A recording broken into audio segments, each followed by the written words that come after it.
Hola, mi nombre es Samantha Y yo soy Mauricio. y hoy le vamos a explicar el proyecto que se nos asignó esta semana con la simulación en Proteus. Entonces, comenzamos con el problema planteado. Nos dice que se desea hacer un circuito de riego automático como el que está mostrado en pantalla y que se va a accionar la bomba en ciertas condiciones. ¿Cuáles son esas condiciones? Las que están encerrados en círculos naranjas. Por ejemplo, tenemos un sensor de nivel de agua, sensor de si es de día o de noche, el de humedad del suelo y la estación de verano. Entonces, vamos a entablar con letras las condiciones para poder hacer nuestra tabla de verdad respectiva y obtener un circuito resultante. Entonces, AS, B, D y S1 son las que vamos a usar como entradas, por así decirlo, en nuestra tabla de verdad, mientras que R va a ser la respuesta. Entonces, 1 va a significar que se va a accionar la bomba y 0 no se va a accionar la bomba.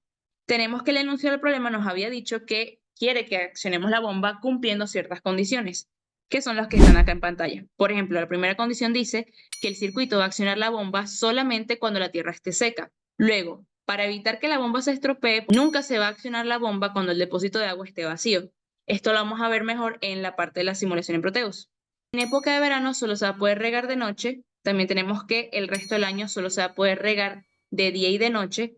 Aquí el 0 y el 1 lo pusimos como día y noche. Y también tenemos una parte que dice que el tanque, que cuando el nivel del agua del tanque llegue a 6 se va a abrir la válvula de llenado y se debe cerrar cuando llegue a 9. Eso lo vamos a representar también en un display. El S1 entonces es el sensor nivel 1 donde dice si va a estar o no activado. Entonces, pasando a la tabla de la verdad, se vería algo así. Tenemos entonces aquí S1, S, B y D y nuestra respuesta. Por ejemplo, en el caso en el que teníamos o en las condiciones donde decía que se iba a accionar nuestra bomba estando de día o de noche, si vemos en la tabla de verdad, en la parte de la D, tenemos la primera que está en 0 y la última está en 1. Dice que se va a accionar siempre y cuando la tierra esté seca. Entonces, en la parte de S, vemos que en la primera fila y en la última tenemos un 1. Por eso es que nuestra respuesta está en 1, porque el agua se acciona. Y, por ejemplo, en el caso en el que es 0, teníamos una condición que es la que está señalada acá abajo con la flecha, que en época de verano solo se va a poder regar de noche. Tenemos que la B es 1, significa que es verano, pero el AD está en 0 y nosotros, echando acá atrás la lámina, habíamos dicho que C es de día. Por lo tanto, como no es de noche, entonces no se va a activar el sistema de riego. Luego aquí tenemos el producto de suma respectivo y la suma de los productos no la planteamos debido a que esta tabla la verdad es simplificada. Vemos acá en pantalla que los bits no los contamos desde el número 0 para simplificar el circuito y poner nada más, centrarnos nada más en la parte que nos interesaba. Luego acá tenemos el mapa de Carnot donde agrupamos por suma, producto de suma también y aquí tenemos entonces nuestro circuito resultante. Y ahora le doy paso a mi compañero Mauricio, que nos va a hablar un poco de los elementos que utilizamos en nuestro Proteus. Uno de los elementos más importantes que tenemos en nuestra simulación es el multiplexor 74150. ¿Qué hace este multiplexor? Este multiplexor va a tener un total de 15 entradas. Y las podemos ver como E0, E1, hasta E15. Y va a tener un select input muy parecido a lo que hemos utilizado anteriormente, pero esta vez va a ser de 4 bits. Eso significa que va a elegir como si fuera un número binario. De este select input, ¿qué va a pasar? El multiplexor va a decodificar ese select input de binario a decimal, va a ver qué número decimal es y el número decimal que sea va a mostrar en la entrada que tengamos. Por ejemplo, si el número decimal fuera 0001, va a mostrar entonces nuestra entrada 1 y la va a mostrar de hecho de esta manera de forma negada. Esto va a ser muy importante para que cuando veamos las conexiones del circuito. Entonces, si nuestra entrada 1 fuera 0, nuestra salida va a ser el negado de 0, que sería 1. Y así para cualquier número binario que se le coloque en el select input. El stroke es simplemente para habilitar o deshabilitar el funcionamiento del multiplexor. Otros componentes utilizados son ya componentes de lo que somos muy familiares, como por ejemplo el decodificador BDC de binario a decimal, que usualmente lo necesitamos cuando tenemos estos displays de este estilo. Este decodificador lo que va a hacer es mostrarnos nuestras salidas A, B, C, D, E y F, G y de forma negada. dependiendo del número binario que le entre en sus 4 entradas, A, B, C y D. ¿Cómo vamos a poner el número binario si tenemos sensores de forma decimal con un codificador de prioridad?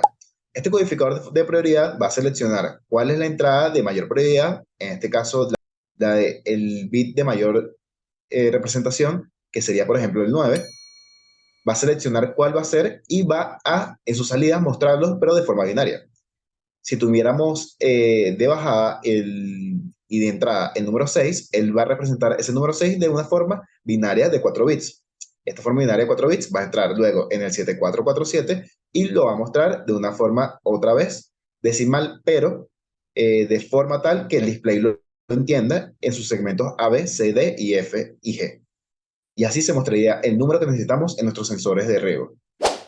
Aquí podemos echar un vistazo a cuál sería la simulación en Proteus y ahora vamos a verla en más detalle y utilizando la simulación en tiempo real. Este va a ser nuestra simulación de Proteus. El Proteus funciona de la siguiente manera. Aquí a la izquierda tenemos nuestras primeras tres variables.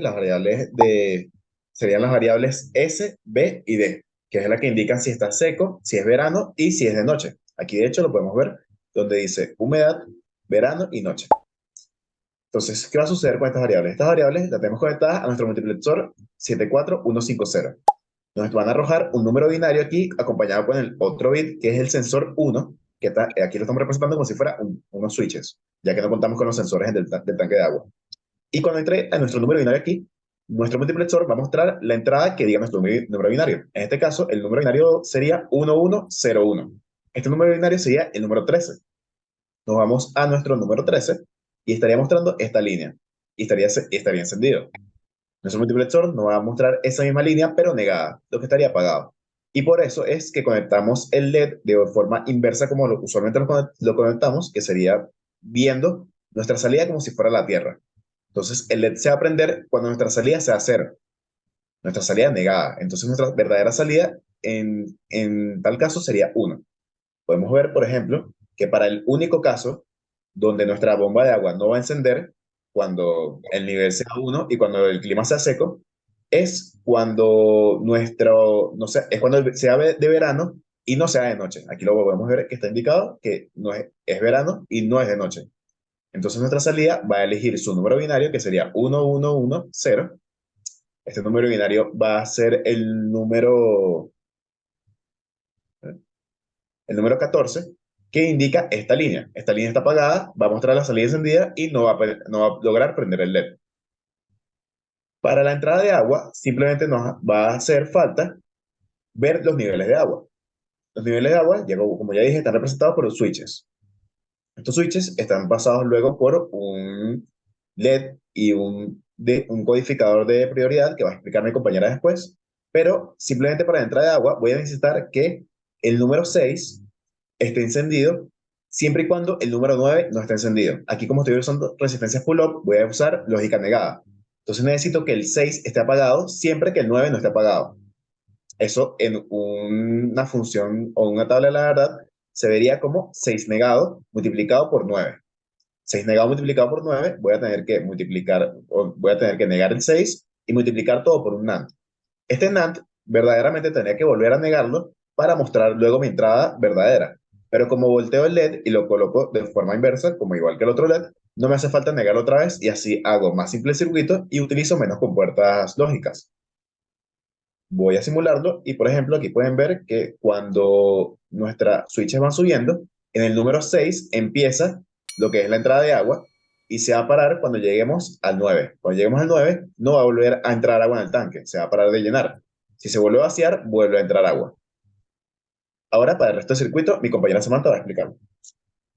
Ok, entonces retomando desde la parte donde tenemos nuestros switches de entrada, que como dijo mi compañero Mauricio, corresponden a el nivel de indicador del LED, vemos que están todos conectados al 74LS147, que es un codificador de prioridad, ya que como habíamos dicho al principio, existen ciertas condiciones para mostrar el nivel del tanque del agua.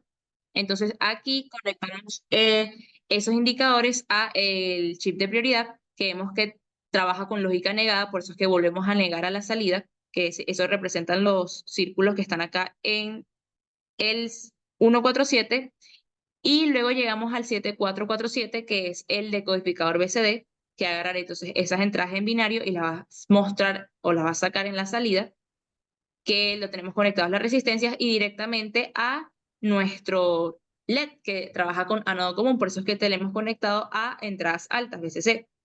Mientras que tenemos, bueno, lo que ya hemos hablado también en otros videos, que el 7447, tenemos en el LT que enciende todos los LEDs, el BL que los apaga todos y el valor arbitrario, que está también conectado a VCC. Y por último, aquí en la parte de la derecha salen los indicadores de verano, noche y seco, que dependiendo de si está encendida o no, se activa o no el sistema de riego. Entonces vamos entonces a ver acá en la parte de la izquierda cómo va a ir cambiando el nivel, el indicador del nivel, a medida que va disminuyendo el nivel del agua y cómo se activa el sistema de riego. Que bueno, son 9 niveles, como se nos dijo, y también lo que mencionó mi compañero Mauricio, que en el nivel 6 ya se debe comenzar a llenar el tanque. Y en el nivel 9 debe parar, como aparece entonces en los LEDs acá en el medio. Y bueno, eso es todo. Muchas gracias por Hasta haber luego. escuchado nuestra explicación. Muchísimas gracias. Hasta luego.